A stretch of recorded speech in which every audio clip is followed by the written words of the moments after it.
त्यावेळेस आपण करणार आहोत शेवग्याची शेंग आणि तुरीची डाळ.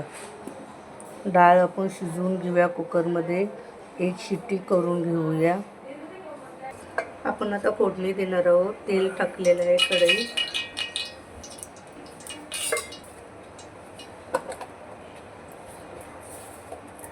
त्यामध्ये राई, एक चमचा जिरं,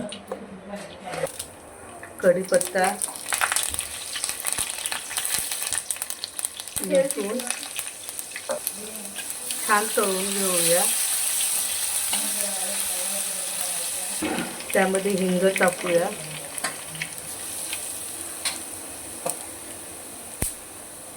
लसूण छान लालसर झालेलं आहे.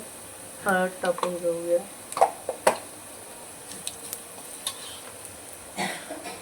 मीठ टाकून घेऊया.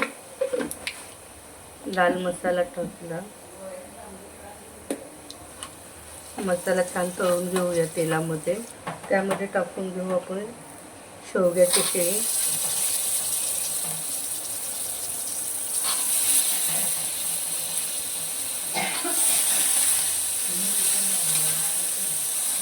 मिक्स करूया छान. तेलामध्ये ते तळूनच घेऊया. आपण डाळीला एक शिट्टी दिलेली आहे. तुरीची डाळ शिजत नाही पटकन, मग शेंगा गाळ होतो.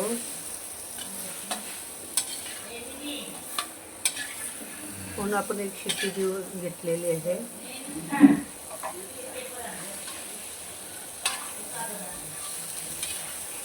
आपल्या शेंगा मिक्स करून झालेले आहे. आता आपण टाकूया त्यामध्ये डाळ.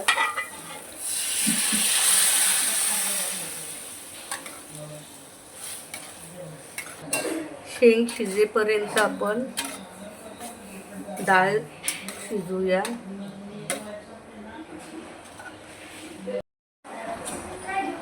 आपली शेंग शिजलेली आहे. हे बघा, शेंगेचं कालवण आपलं झालेलं आहे. आता आपण टाकून घेऊया त्यामध्ये कोथिंबीर. कशी वाटली आपले शेंगेचं कालवण?